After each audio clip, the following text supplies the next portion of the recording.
Capítulo 2. 3 noches después, el viejo mayor murió apaciblemente mientras dormía. Su cadáver fue enterrado al pie de un árbol de la huerta. Eso sucedió a principios de marzo. Durante los 3 meses siguientes hubo mucha actividad secreta. A los animales más inteligentes de la serranía, el discurso de Mayor les había hecho ver la vida desde un ángulo totalmente nuevo. Ellos no sabían cuándo ocurriría la rebelión que pronosticara Mayor.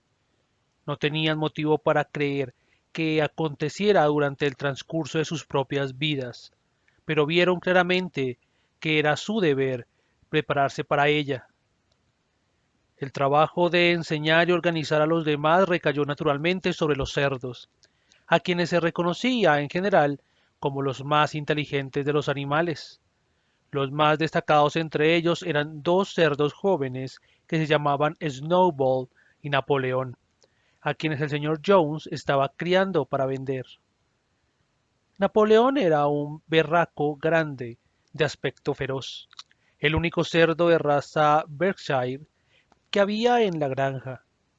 Parco en el hablar, tenía fama de salirse con la suya. Snowball era más vivaracho que Napoleón, tenía mayor facilidad de palabra y era ingenioso, pero lo consideraban de carácter más débil. Los demás puercos machos de la granja eran muy jóvenes. El más conocido entre ellos era un pequeño gordito que se llamaba Squealer, de mejillas muy redondas, ojos vivos, movimientos ágiles y voz chillona.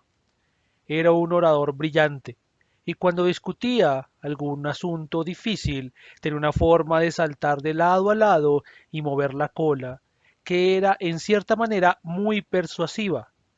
Los demás decían que Squealer era capaz de cambiar lo negro en blanco.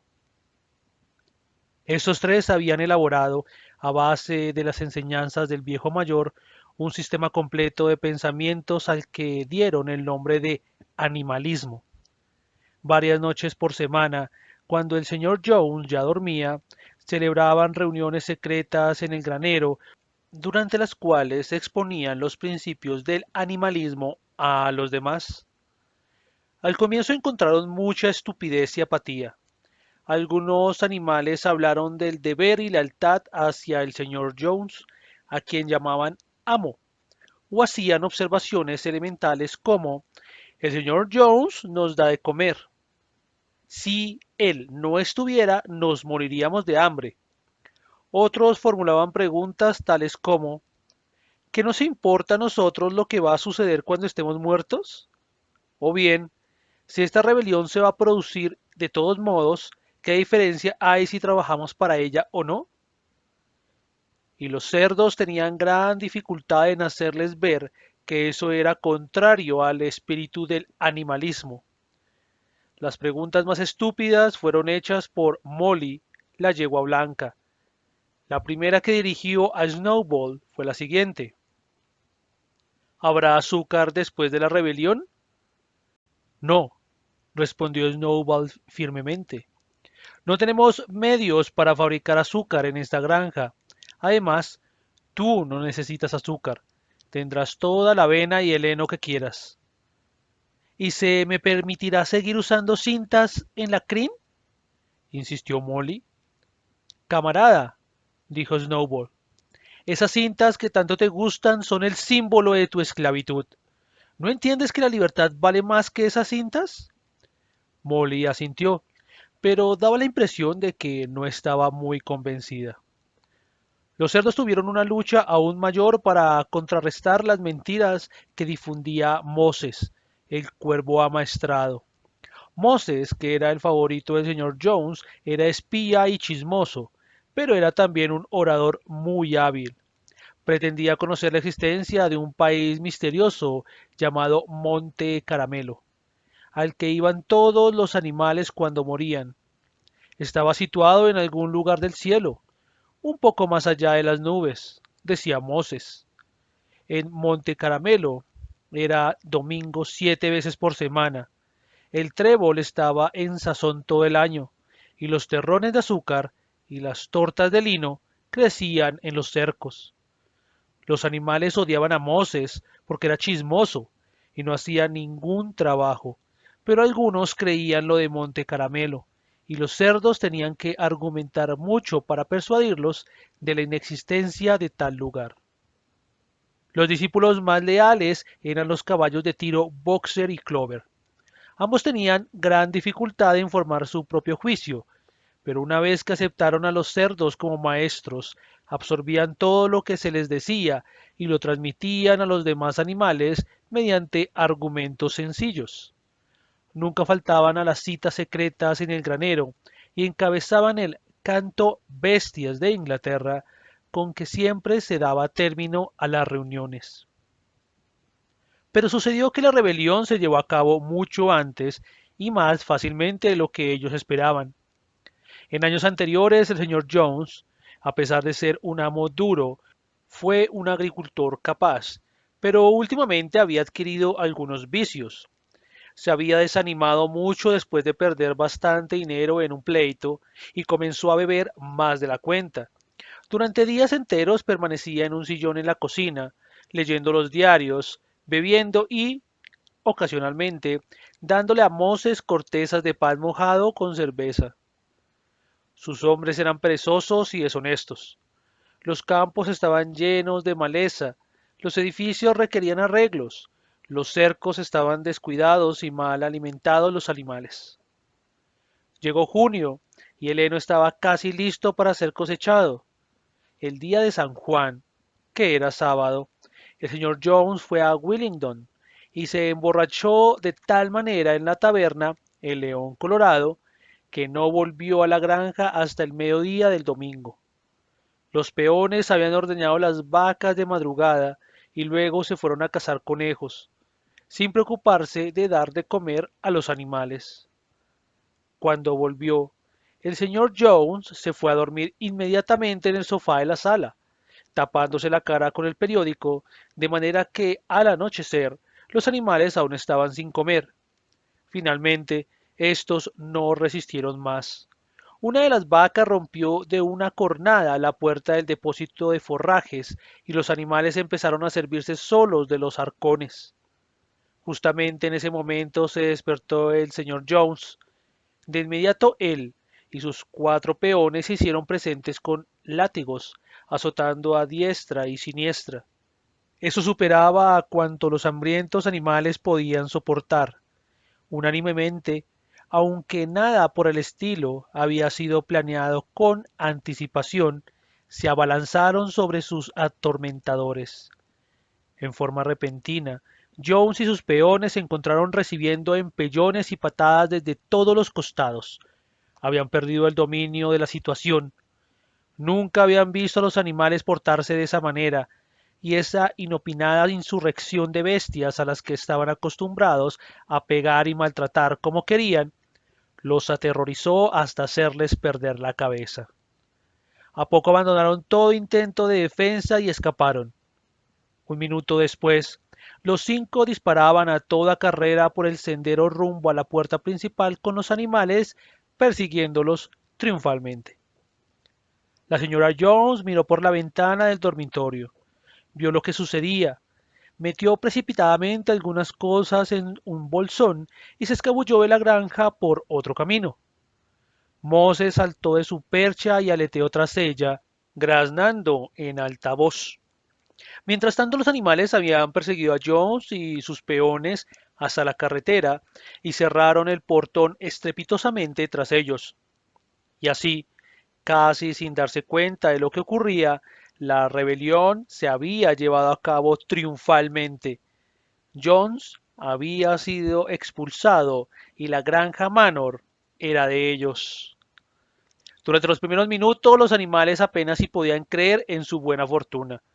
Su primera acción fue engalopar todos juntos alrededor de los límites de la granja, como para asegurarse de que ningún ser humano se escondía en ella. Luego volvieron a la carrera hacia los edificios para borrar los últimos vestigios del odiado reino de Jones. Irrumpieron en el cuarto de los enseres que se hallaba en un extremo del establo. Los frenos, los anillos, las cadenas de los perros, Los crueles cuchillos con los que el señor Jones acostumbraba a castrar a los cerdos y corderos fueron todos arrojados al pozo. Las riendas, los cabestros, las anteojeras, los denigrantes morrales fueron tirados al fuego en el patio, donde en ese momento se estaba quemando basura. Igual destino tuvieron los látigos. Todos los animales saltaron de alegría cuando vieron arder los látigos. Snowball también tiró al fuego las cintas que generalmente adornaban las colas y crines de los caballos en los días de feria. Las cintas, dijo, deben considerarse como ropas, que son el distintivo de un ser humano. Todos los animales deben ir desnudos. Cuando Boxer oyó esto, tomó el sombrerito de paja que usaba en verano para impedir que las moscas le entraran en las orejas y lo tiró al fuego con todo lo demás. En muy poco tiempo, los animales habían destruido todo lo que podía hacerle recordar al señor Jones. Entonces Napoleón lo llevó nuevamente al depósito de forraje y le sirvió una doble ración de maíz a cada uno, con 2 bizcochos para cada perro. Luego cantaron Bestias de Inglaterra, del principio al fin, 7 veces, y después de eso se acomodaron para la noche y durmieron como nunca lo habían hecho anteriormente. Pero se despertaron al amanecer como de costumbre y, acordándose repentinamente del glorioso acontecimiento, salieron todos juntos a la pradera. A poca distancia de allí había una loma desde donde se dominaba casi toda la granja. Los animales llegaron apresuradamente a la cumbre y miraron a su alrededor a la clara luz de la mañana. Sí, era de ellos. Todo lo que podían ver era suyo.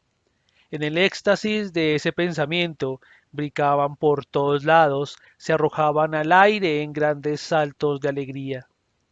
Se revolcaban en el rocío, arrancaban bocados del dulce pasto de verano, coceaban levantando terrones de tierra negra y aspiraban su fuerte aroma. Luego hicieron un recorrido de inspección por toda la granja y miraron con muda admiración la tierra de labrantío, el campo de heno, la huerta, la laguna. Era como si nunca hubieran visto esas cosas anteriormente y apenas podían creer que todo era de ellos. Regresaron entonces a los edificios de la granja y, vacilantes, se pararon en silencio ante la puerta de la casa. También era suya, pero tenían miedo de entrar. Un momento después, sin embargo, Snowball y Napoleón embistieron la puerta con el hombro y los animales entraron en fila india, caminando con el mayor cuidado por miedo de estropear algo. Fueron de puntillas de una habitación a la otra, recelosos de alzar la voz, contemplando con una especie de temor reverente el increíble lujo que allí había. Las camas con sus colchones de plumas, los espejos, el sofá, la alfombra de Bruselas, la litografía de la reina Victoria que estaba colgada encima del hogar de la sala. Iban bajando la escalera cuando se dieron cuenta de que faltaba Molly. Al volver, los demás descubrieron que ésta se había quedado en el mejor dormitorio. Había tomado un pedazo de cinta azul de la mesa de tocador de la señora Jones y, apoyándola sobre su hombro, se estaba admirando en el espejo como una tonta. Los otros se lo reprocharon severamente y salieron. Sacaron unos jamones colgados en la cocina y les dieron sepultura. El barril de cerveza fue destrozado mediante una cos de boxer y no se tocó nada más en la casa. Allí mismo se resolvió por unanimidad que la casa sería conservada como museo. Estaban todos de acuerdo en que jamás debería vivir allí animal alguno. Los animales tomaron el desayuno y luego Snowball y Napoleón los reunieron a todos otra vez. Camaradas, dijo Snowball, son las 6:30 y tenemos un día largo ante nosotros. Hoy debemos comenzar la cosecha del heno, Pero hay otro asunto que debemos resolver primero.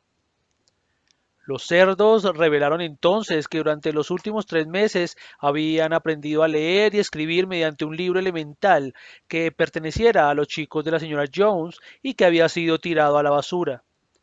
Napoleón mandó traer unos tarros de pintura blanca y negra y los llevó hasta el portón que daba al camino principal. Luego Snowball, que era el que mejor escribía, tomó un pincel entre los dos nudillos de su pata delantera, tachó Granja Manor de la vara superior de la tanquera y en su lugar pintó Granja Animal. Ese iba a ser el nombre de la granja en adelante. Después todos volvieron a los edificios donde Snowball y Napoleón mandaron a buscar una escalera que hicieron colocar contra la pared trasera del granero principal. Ellos explicaron que mediante sus estudios de los últimos 3 meses habían logrado reducir los principios del animalismo a 7 mandamientos. Esos 7 mandamientos serán inscritos en la pared, formarían una ley inalterable por la cual deberían regirse en adelante todos los animales de la granja animal, con cierta dificultad, porque no es fácil para un cerdo mantener el equilibrio sobre una escalera. Snowball trepó y puso manos a la obra con la ayuda de Squealer, que, unos peldaños más abajo, le sostenía el tarro de pintura. Los mandamientos fueron escritos sobre la pared alquitranada con letras blancas y grandes que podían leerse a 30 yardas de distancia. La inscripción decía así: Los 7 mandamientos. 1. Todo lo que camina sobre 2 pies es un enemigo. 2.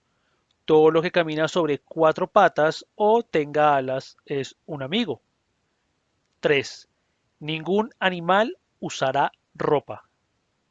4. Ningún animal dormirá en una cama. 5. Ningún animal beberá alcohol. 6. Ningún animal matará a otro animal. 7. Todos los animales son iguales. El letrero estaba escrito muy nítidamente y, exceptuando que en vez de pies decía pace y una de las S estaba al revés, la ortografía era buena. Snowball lo leyó en alta voz para los demás. Todos los animales asintieron, con inclinación de cabeza demostrando su total conformidad, y los más inteligentes empezaron enseguida a aprenderse de memoria los mandamientos. Ahora, camaradas, gritó Snowball tirando el pincel, ¡alenar! Impongámonos el compromiso de honor de terminar la cosecha en menos tiempo del que tardaban Jones y sus hombres. Pero en ese momento las 3 vacas, que desde un rato antes parecían estar intranquilas, empezaron a mugir muy fuerte. Hacía 24 horas que no habían sido ordeñadas y sus ubres estaban casi reventando. Después de pensar un rato, los cerdos mandaron a traer unos baldes y ordeñaron a las vacas con regular éxito, pues sus patas se adaptaban bastante bien a esa tarea. Al instante había 5 baldes de espumeante leche cremosa, la cual miraban muchos de los animales con sumo interés. ¿Qué se hará con toda esa leche?, preguntó alguien. Jones a veces empleaba una parte en nuestra comida, dijo una de las gallinas. No os preocupéis por la leche, camaradas, expuso Napoleón, colocándose delante de los baldes. Eso ya se arreglará. La cosecha es más importante. El camarada Snowball os guiará. Yo seguiré dentro de unos minutos. Adelante, camaradas. El heno os espera. Los animales se fueron hacia el campo de heno para empezar la cosecha y, cuando volvieron al anochecer, comprobaron que la leche había desaparecido.